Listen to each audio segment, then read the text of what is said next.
Queridos, eu vou trabalhar hoje, o título dessa pregação é O Silêncio dos Bons. Abram suas... Já estão perguntando o que quer dizer. Pô, deixa eu pregar primeiro, depois vocês vão saber. O Silêncio dos Bons, Lucas capítulo 13, versículos de 1 a 9 apenas. Eu vou trabalhar somente esse texto hoje. Lucas capítulo 13, versículos de 1 a 9.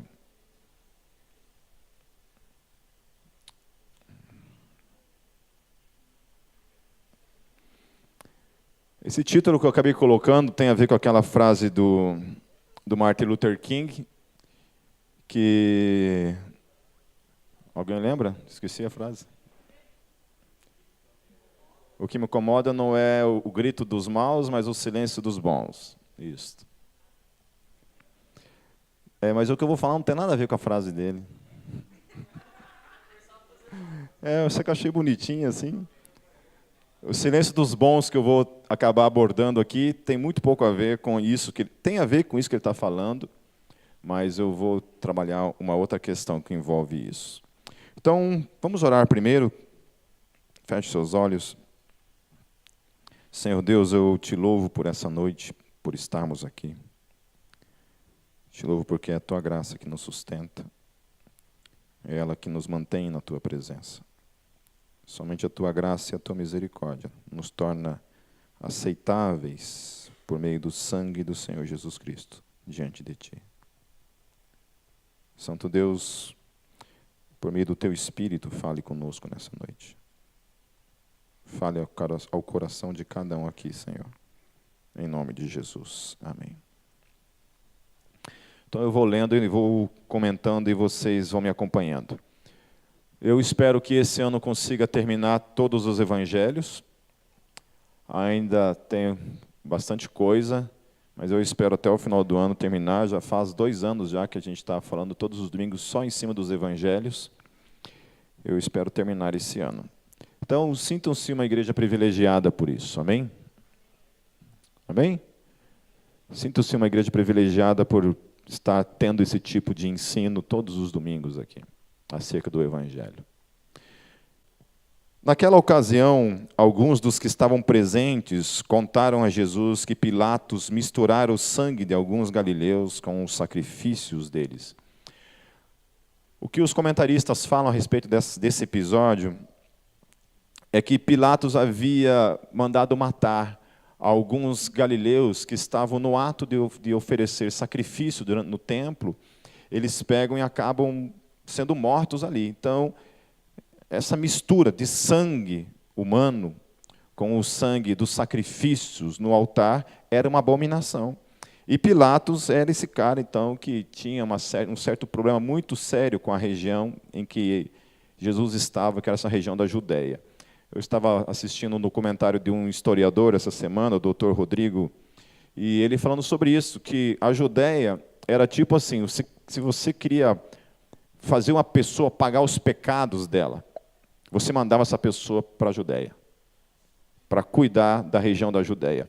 Então, geralmente, os governadores que iam para esses lugares, iam para pagar já alguma coisa, ou algum tipo de penitência por algo que tinha feito em seu sistema político ou militar. Então, Pilatos ele tinha esse problema, e também a região da Judéia era uma das regiões mais rebeldes, que mais se levantavam movimentos de rebeldia contra o sistema romano. Até porque eles eram monoteístas, né? Então tinham toda uma dificuldade com essa questão do culto prestado ao imperador, que era, de certa forma, imposto sobre todas as nações que estavam debaixo do império, do domínio do Império Romano. Então, em Israel, em especial na região da Judéia, isso acontecia o tempo todo. Rebeliões se levantavam. E os imperadores, então, e aqueles que governavam essas regiões, tinham que, então, ter pulso muito firme para controlar essas regiões. Ok? Então, provavelmente, isso que aconteceu foi mediante algum tipo de rebelião que ocorreu, e ele, então, manda matar esses caras no ato em que eles estavam oferecendo esse sacrifício. eles são mortos, então o sangue deles, o sangue humano, é misturado com o sangue de animais no altar, e isso não poderia acontecer. Ok? Só para contextualizar vocês, para vocês entenderem o que está acontecendo ali. Aí Jesus ele responde visando, como eu falei no domingo passado, quando Jesus olha para o coração humano, ele vê coisas que estão além das palavras. Ele consegue perceber as intenções por trás de cada palavra. Cada abordagem, cada pergunta que é trazida e colocada diante dele, Jesus tem, então, esse discernimento de discernir por trás das palavras o que realmente está acontecendo. Obrigado, Rafa.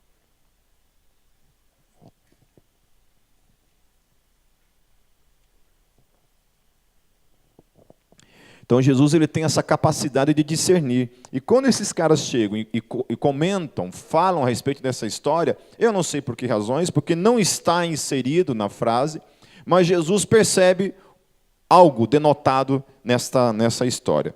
Aí Jesus respondeu, olha só, não tem nada a ver com o relato. Os caras só relataram o que aconteceu. Tipo você chegar assim, pô, teve um cara ali na esquina que foi atropelado. Você chega para mim e fala isso. Né? E aí eu dou uma palavrinha como foi essa aqui. Ó. Vocês pensam que esses galileus eram mais pecadores que todos os outros por terem sofrido dessa maneira? Pô, mas o que tem a ver isso com o que os caras falaram? Jesus eu acho que ele é meio melancólico, Jesus, nessas horas. Ele começa a ver umas teorias da conspiração por trás de cada história relatada. Então Jesus ele percebe isso nas histórias dos seus discípulos. Por que ele percebe isso? Porque havia na cultura judaica esse conceito e esse pensamento que a desgraça sempre vinha como em decorrência de algum tipo de juízo da parte de Deus.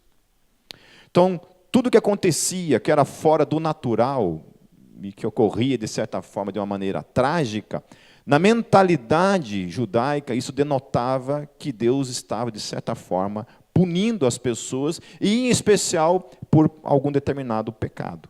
Essa era a maneira de ver. Vocês já perceberam isso? Já presenciaram situações como essa na vida de vocês? Alguém falar? Já ouviram isso? Nos anos 80 foi muito moda isso, anos 80 não, desculpa, anos 90, que eu só me converti em 90, mas era muito moda esse conceito de que doença, por exemplo, era demônio. Então, se uma pessoa ficasse doente, era demônio, não tinha conversa. Então, tinha que expulsar o demônio de tudo que é jeito das pessoas. Então, isso se tornou uma febre. Em Foz do Iguaçu, isso, meu Deus, as igrejas, de forma geral, assim, abraçaram essa ideia, essa teologia. Livros e mais livros foram publicados, há centenas de livros com esse tema, que traziam esse ensino teológico, e isso invadiu a igreja de uma maneira muito forte. Sim, tem até hoje, provavelmente. Graças a Deus, não quero passar nem perto disso mais. Mas isso acontecia. Então, tinha essa denotação, e não somente na questão de doenças. Então, por exemplo, a gente ouve falar muitas histórias de pessoas que... Eu ouvi falar esses dias, inclusive, de um pastor que morreu, e ficaram horas e mais horas, outros pastores orando em cima do cara para ressuscitar o cara, porque supostamente haviam promessas para serem cumpridas na vida dele e não haviam sido cumpridas. Então, não era da vontade de Deus que ele tivesse ido naquele tempo, e esses homens estavam tentando ressuscitar esse homem, esse pastor. Moral da história é que não ressuscitou. A gente ouve falar de casos de ressurreição para todos os lados, dentro da fé cristã, mas a gente sabe que isso são situações únicas. Acontece, o milagre não é uma coisa assim, tipo, rotineira na nossa vida. Né? Se bem que no livro Milagres, de C.S. Lewis, ele trabalha uma visão acerca de milagre, muito interessante.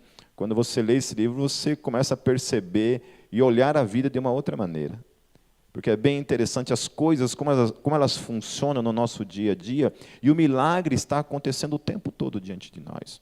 Quando a gente fala de milagre, geralmente a gente tem um conceito que está ligado ao sobrenatural. E esses conceitos de sobrenatural são conceitos que a gente inventa, né? Que a gente cria para tentar explicar como funciona a questão da metafísica, essa questão do movimento de Deus nas coisas reais. Por exemplo, quando a gente pensa na questão do pensamento, o pensamento ele é real? O pensamento é real?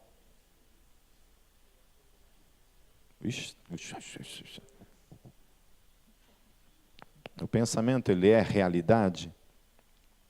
Melhor, perguntando melhor, o pensamento ele é uma realidade?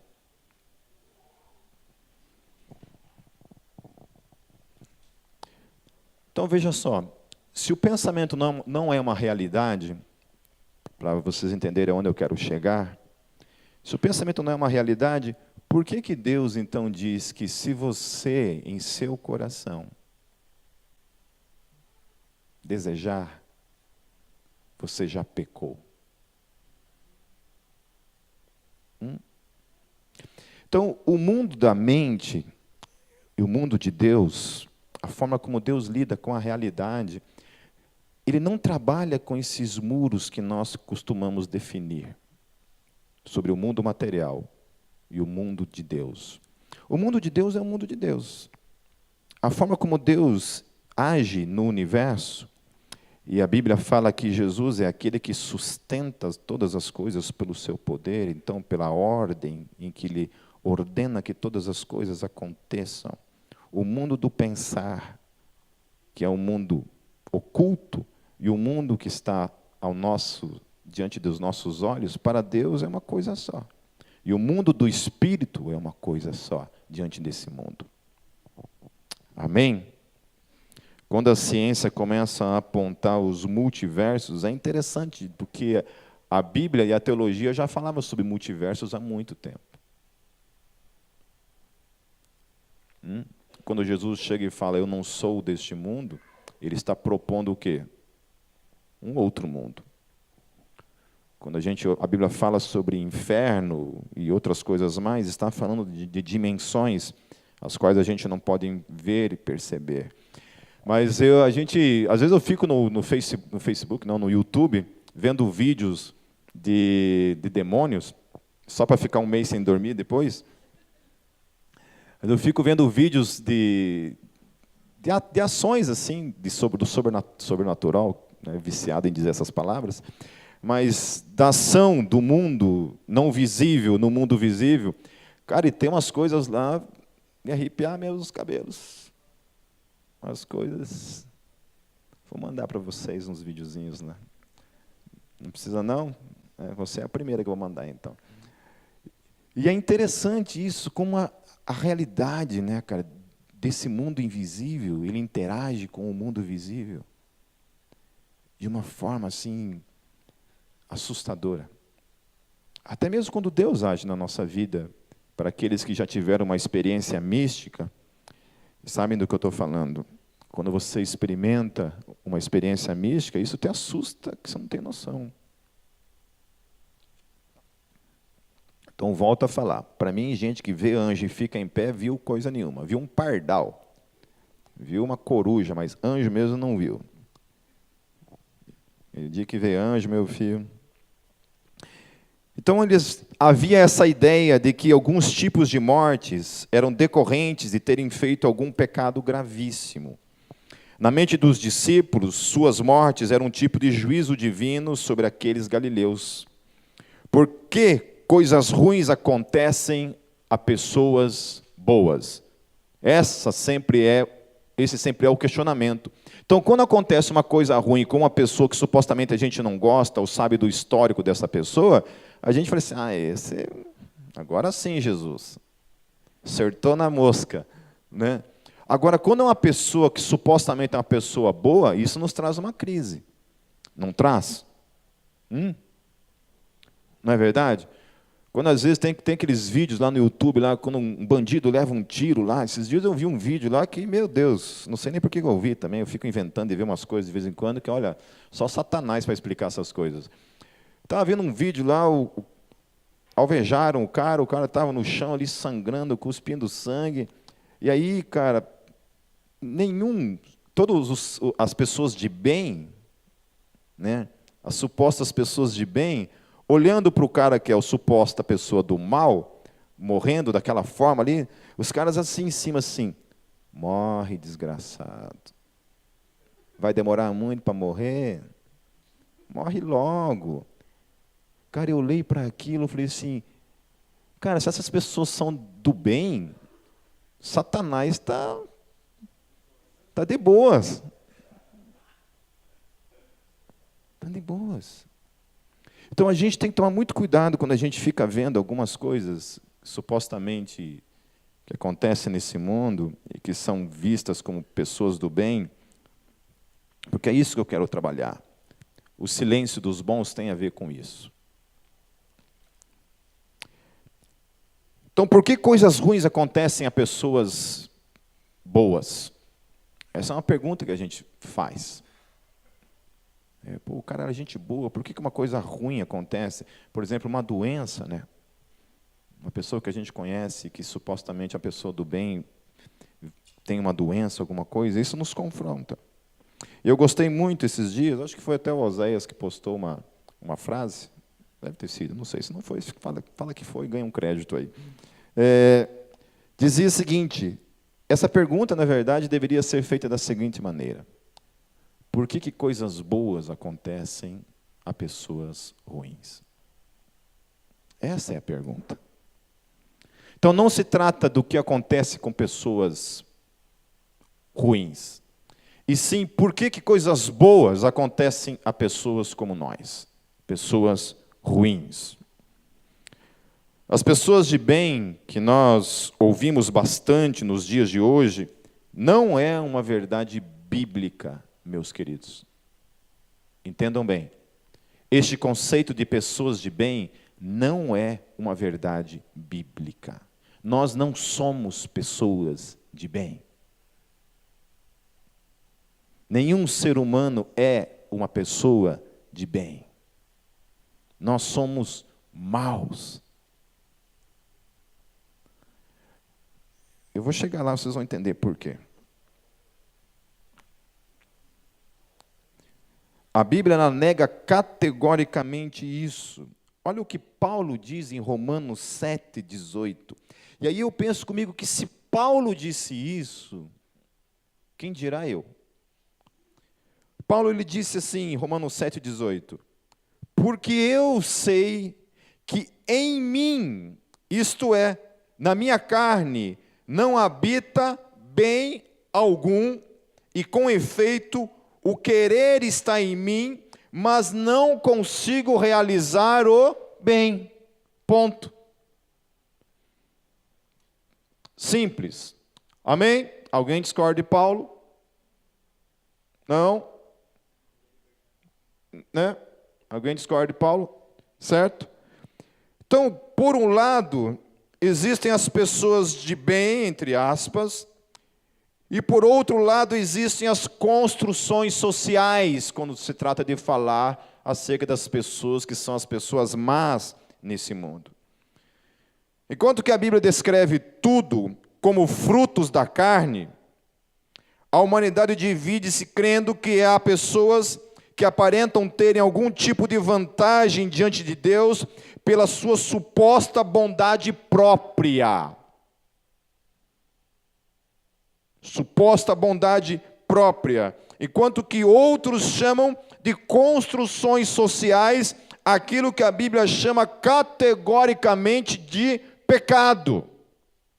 Então, quando um de menor mata uma pessoa, ele não está no exercício de matar, de pecar. Ele está no exercício de simplesmente ser o resultado de uma construção social. Portanto, ele é uma vítima do sistema. Enquanto que a Bíblia diz o que acerca dele? Que ele é o quê? Um pecador. Que ele cometeu um erro. que ele é digno do fogo do inferno simplesmente pelo ato de ter feito. E ponto final. A Bíblia não dá nenhum tipo de delimitação para mim e para você, para definirmos que qualquer crime, pecado, erro feito pela humanidade é a construção de alguma coisa. A Bíblia diz, é isso aí, querido. Roubou, pecou, mentiu, pecou. Isso aí. Adorou outro Deus, pecou. Isso aí. Pecou. Pecado. Ponto final. Ah, mas o cara foi vítima de vítima, não sei o quê. Eu conheço pessoas que foram abusadas quando criança e repetiu o histórico na vida de outras crianças.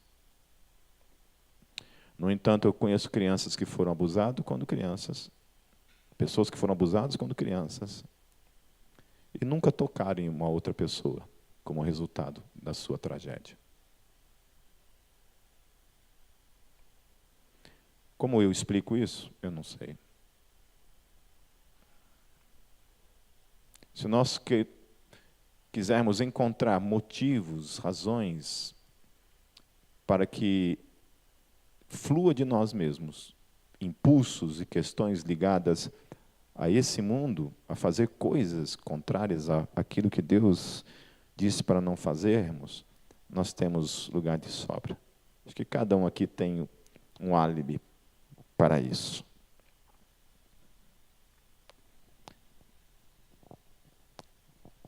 Porque as obras da carne são manifestas, as quais são, Paulo vai dar uma lista: adultério, fornicação, impureza, lascívia, idolatria, feitiçaria, inimizades, porfias, emulações, iras, pelejas, dissensões, heresias, invejas. Ó, heresias é bom, hein? Esse aqui o pessoal está esquecendo bastante ultimamente. Invejas, homicídios, bebedices. Aí vocês, ó, só de zóio. Glutonarias. Cadê os gordinhos aí? E coisas semelhantes a essas, acerca das quais vos declaro, como já antes vos disse, que os que cometem tais coisas não herdarão o reino de Deus. Então, Paulo, ele trabalha essa questão muito claro. Paulo não dá nenhum tipo de argumentação emocional, cultural, contextual, de vitimização de qualquer pessoa que seja. Ele não dá nenhum tipo de álibi quanto a isso. Ele simplesmente coloca a realidade, que todos nós pecamos. E todos nós estamos destituídos da glória de Deus. Ponto final. É simples. Isso é muito simples. Aí lá no versículo 3 de Lucas 13, mas vem Jesus e ele desmonta essas ideias quando diz o seguinte, lá no versículo 3. Eu lhes digo que não, mas se não se arrependerem, todos vocês também perecerão. Então ele olha para aquela história que está acontecendo ali, aqueles caras que são mortos diante do altar, seus sangues são misturados com o sangue dos sacrifícios, e eles falam assim, seguinte, vocês acham que eles pecaram mais? Não. Qualquer um de vocês, se não se arrepender, sofrerá o mesmo fim. Ponto. Amém. Então, aonde entra pessoas de bem aí? Aonde que entra? Em lugar nenhum. A Madre Teresa de Calcutá tem que se arrepender. O Martin Luther King tem que se arrepender. Até o gatinho do Fábio de Mello tem que se arrepender.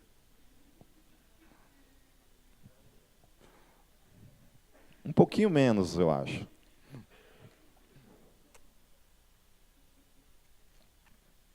Chegou até uma aceleração no coração aqui agora. Só de falar no nominho dele. Todos de igual modo. Então a gente tem essa tendência a olhar para as pessoas e pensar assim, Quando Martin Luther King diz o que me assusta não é o grito dos maus, porque os maus a gente vê dessa forma. Os maus é evidente. Os maus é explícito. Não é? Os maus a gente categoriza. Os maus são os nossos bodes expiatórios. Agora, quando o problema são os bons que ele toca ali, o silêncio dos bons. E aí, quando eu quero explorar essa questão do silêncio dos bons, eu quero trazer essa questão que o silêncio dos bons é justamente pela percepção que eles têm de sua própria bondade. E por se manterem em silêncio, eles não terem a capacidade de transformar o seu silêncio em confissão e arrependimento. Que é o que Jesus está tratando aqui. Não se trata do que essas pessoas fizeram ou deixaram de fazer. A realidade é que todos, absolutamente todos, não importa o que fazem ou o que deixam de fazer, todos que não se arrependerem terão o mesmo fim.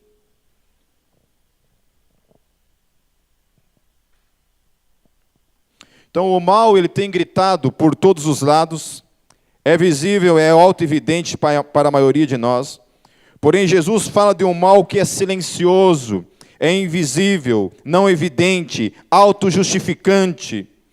Não há seres humanos do bem diante de Deus. Nenhum ser humano é inteiramente do bem. A famosa frase, por exemplo, que diz que todo homem é um estuprador em potencial. Opa, hoje nós vamos cutucar o Satanás agora aqui, né? Essa famosa frase que as feministas às vezes utilizam, que todo homem é um estuprador em potencial. É verdade. Isso é verdade. Entende? Potência. Potência é uma coisa. Todos nós temos potências para qualquer coisa que implica o mal. Todos, em absoluto, todos os seres humanos da face da Terra têm suas potências dentro dele. Potências não significam realidades concretas. Certo? Então, essa mesma frase que uma feminista utiliza de modo estúpido,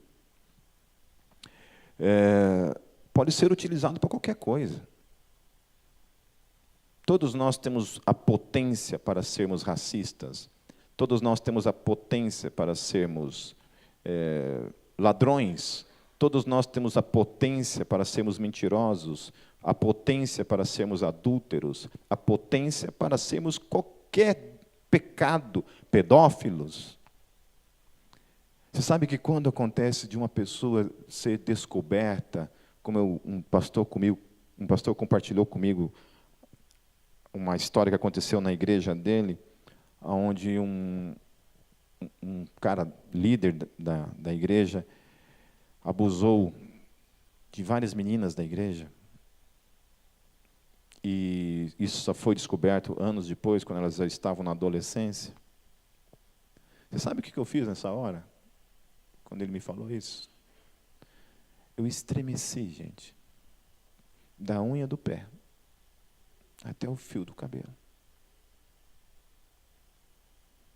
Estremeci. Eu só falei uma coisa para mim mesmo, naquele momento, entre eu e Deus. Eu falei, Deus, obrigado, porque não sou eu.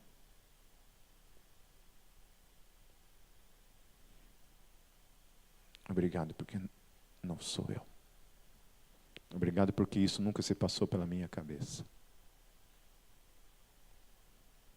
Volto a falar, porque a potência está em cada um de nós.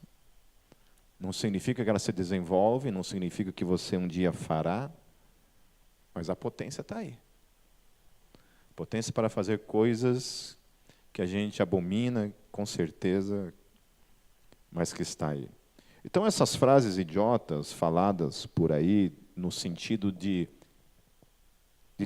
trabalhar assim, como se separasse, né, o joio do trigo, entende?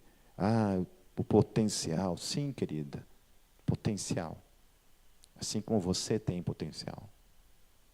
de matar um bebê e afogar na banheira.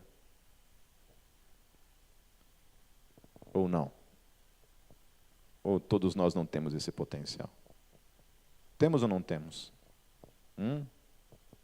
Espero que não se manifeste esse demônio na vida de ninguém aqui, por favor. Mas que temos a potência, temos. Então, quando Deus, o Senhor Jesus, olha para a realidade do ser humano, Ele olha essa potência.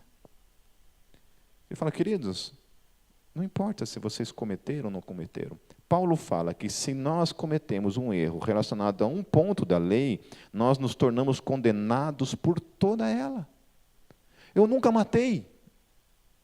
Mas se em algum momento na minha vida eu menti, para Deus é como se eu tivesse matado, estuprado, sei lá o que mais, e tudo mais.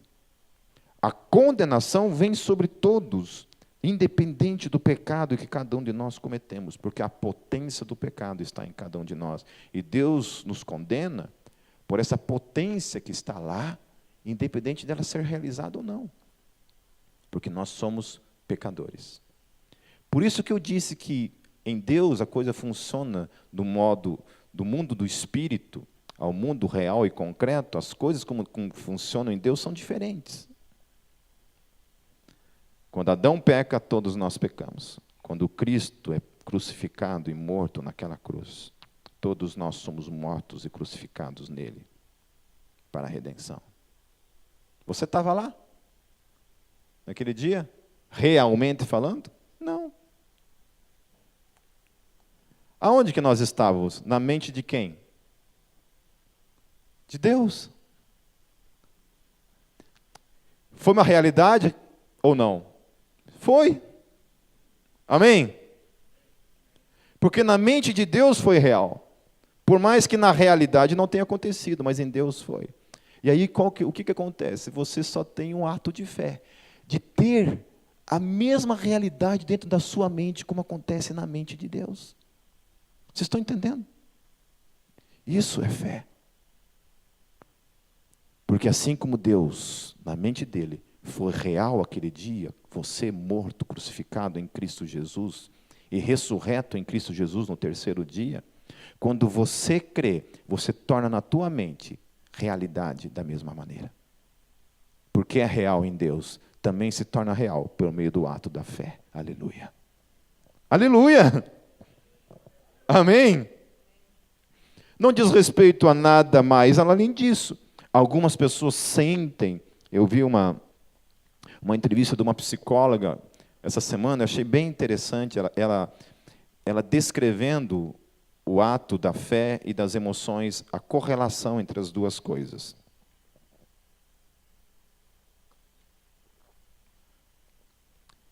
E as duas coisas têm que andar juntas. Porque tem gente que às vezes tem um tipo de suposto convencimento somente nas emoções. Aí ele sai daqui do culto, ele é tocado pelo culto, uma palavra, um louvor, alguma coisa toca nele, ele chora, ele se quebranta. Nossa, e você faz um apelo, ele vem na frente, ele confessa Jesus na vida dele e tal. Ele sai lá daquela porta, quando o coração dele parar, dar uma paradinha, se acalmar, parar não literalmente, né? Vocês estão me entendendo? Não se façam de burros, né? Quando dá aquela acalmadinha assim, cara, foi embora. Acabou. Já tem gente que é ao contrário.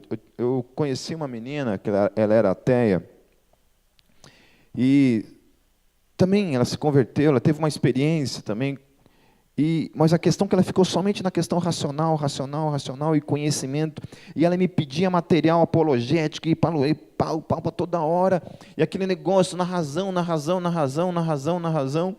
e quando morreu. Então a nossa vida é assim, porque por a gente ser composto de corpo, alma e espírito, a alma também tem necessidades nessa relação com Deus. Eu não estou dizendo que nós somos movidos apenas por isso, e também não somos movidos apenas pelo outro lado da racionalidade. O ideal na vida de todos nós, meus queridos, é que nós tenhamos os nossos momentos de oração diária com Deus, na presença de Deus. Então, o que eu procuro fazer na minha vida é sempre equilibrar dois tipos de leitura. Sempre eu estou lendo alguma coisa de apologética na minha vida, isso aí é alguma coisa relacionada à ciência, filosofia e teologia de cunho pesado. Sempre estou lendo alguma coisa nessa área, mas sempre estou lendo alguma coisa na área mística. Sempre estou lendo os místicos na fé. Pessoas que convocam a vida da contemplação, a vida de oração. Todos os dias. Eu tenho meu devocional diário lá. Esse ano estou seguindo o devocional do Brennan Manning. Como é que é o nome? Meditações para maltrapilhos, né? Isso. Então, todo dia de manhã tem esse tempo de devocional, e depois tem a leitura pesada, e está sempre equilibrando isso, sabe? Porque nós também temos alma. Então, às vezes, tem gente que acha que eu sou inimigo da alma. Eu sou um cara assim que, se chorar do meu lado, já sai dando porrada. Para de chorar. Não, eu acho que eu sou o cara mais chorão aqui dessa igreja, você pode ter certeza. Se tem um cara que chora, acho que todo dia eu.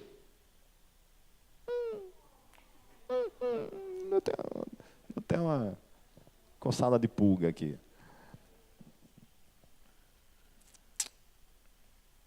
Amém? Então não é nenhum nem outro, é as duas coisas. É procurar o equilíbrio entre as duas coisas. E ela estava falando sobre isso. Por que eu estava citando essa psicóloga? Porque ela estava falando justamente isso. Porque a experiência cristã, o ser humano, ele tem essa necessidade de vivenciar esses dois campos na experiência cristã. Tem essa necessidade. Porque senão acaba não sendo completo na vida dele. Qualquer coisa, quem quiser depois, eu mando para vocês o link dela falando e vocês podem dar uma assistida. Onde eu estava? Então, assim, Jesus dá o veredito que sem o arrependimento todos estarão condenados. Daí Joel 2,13 fala: e rasgai o vosso coração e não as vossas vestes, e convertei-vos ao Senhor vosso Deus, porque Ele é misericordioso e compassivo, e tardio em irar-se, e grande em benignidade, e se arrepende do mal. Voltando lá então em Lucas 13, no versículo 4, diz assim: ou vocês pensam que aqueles 18 que morreram, quando caiu sobre eles a torre de Siloé, eram mais culpados do que todos os outros habitantes de Jerusalém? Então Jesus lhes propõe outra situação de tragédia para tratar a questão da culpa. Então ele está falando assim, quem que eram os mais culpados? Então vocês trouxeram essa situação, deixa eu dizer outra situação. Aí ele coloca outra situação ali, e aí, quem são os mais culpados diante disso? Então não há mais culpados. Então ele vai apontar no versículo 5, novamente: eu lhes digo que não, mas se não se arrependerem, todos vocês também perecerão. Aí no versículo 6, Jesus ele começa a contar uma parábola. Então contou esta parábola: um homem tinha uma figueira plantada em sua vinha, foi procurar fruto nela e não achou nenhum. Por isso disse ao que cuidava da vinha: já faz 3 anos que venho procurar fruto nesta figueira e não acho. Corte-a, porque deixá-la inutilizar a terra? Respondeu o homem: Senhor, deixa-a por mais 1 ano, e eu cavarei ao redor dela e a adubarei. Se der fruto no ano que vem, muito bem, se não, corte-a. Então Jesus está trabalhando essa parábola, e depois, mais para frente, lá em Mateus também, em outros textos, Jesus vai se deparar em um momento em que ele tem fome, e ele se depara com uma figueira que não tem frutos. O texto fala que Jesus ele olha para aquela figueira, e ele fala assim: figueira, seque. E o texto diz que aquela figueira secou na hora.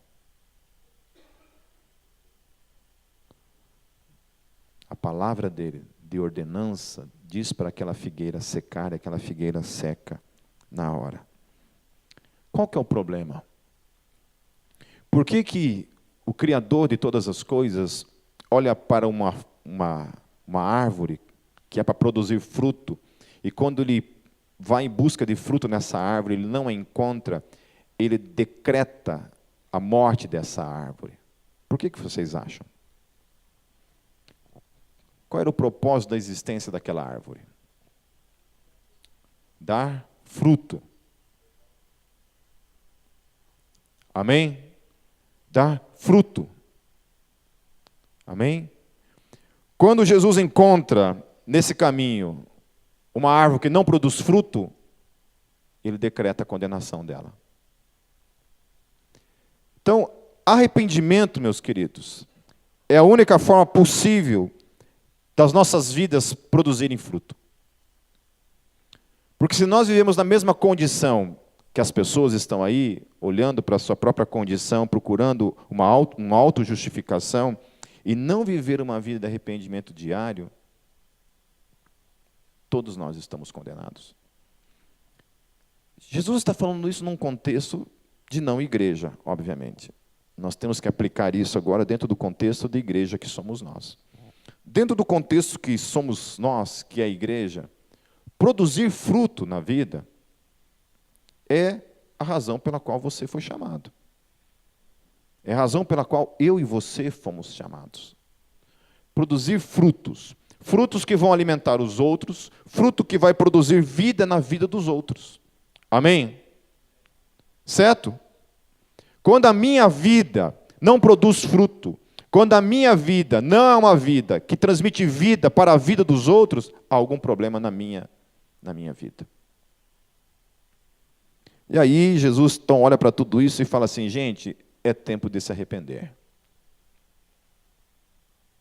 É tempo de olhar para a própria vida, ver a condição em que está a própria vida, se está ou não está produzindo fruto na própria vida, e é tempo de se arrepender. É tempo de se colocar diante de Deus, de inclinar os seus corações diante de Deus e falar, Deus, eu quero produzir frutos na minha vida. Eu quero produzir vida na vida das pessoas. Eu quero que o propósito pelo qual o Senhor me criou seja evidente na minha vida. É por isso que quando o Rei dos Reis voltar para condenar a humanidade, a razão maior pela qual Deus irá condenar a humanidade é porque as pessoas não cumpriram o papel pelo qual elas foram criadas para cumprirem, que é produzir frutos.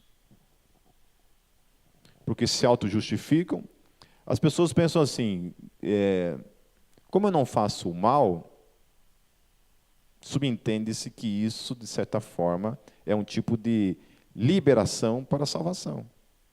Mas em Cristo Jesus não é assim que acontece. Produzir fruto significa servir o nome dEle, fazer a vontade dEle real e concreta na minha e na tua vida. Amém? Amém, meus queridos? Então, não existe, concluindo, não existe pessoas de bem. Todos nós fazemos parte de um pacote do mal sobre a face da terra, em suas devidas potências. Porém, alguns de nós encontraram a graça de se arrependerem de seus erros e seus pecados. Encontraram a graça de mudarem o rumo das suas vidas, a palavra metanoia. Mudarem as suas mentes, amém, Brunello? Metanoia foi o Brunello que escreveu no grego, naquela época lá, ele foi lá e escreveu lá a palavrinha. Patenteou a palavrinha, inclusive. Metanoia, acontece essas mudanças de mente, então a gente agora não vive mais para a gente mesmo, a gente tem um foco na vida e a gente vive agora para a honra e para a glória do Rei dos Reis. Porque quando Ele vir procurar frutos em nossas vidas, Ele precisa encontrar esses frutos. Amém? Então, sem mimimi. Amém? Vocês são a geração eleita, amém? Faz assim, ó. Geração eleita, amém? Povo chamado para proclamar as grandezas do nosso Deus. Feche seus olhos. Este mundo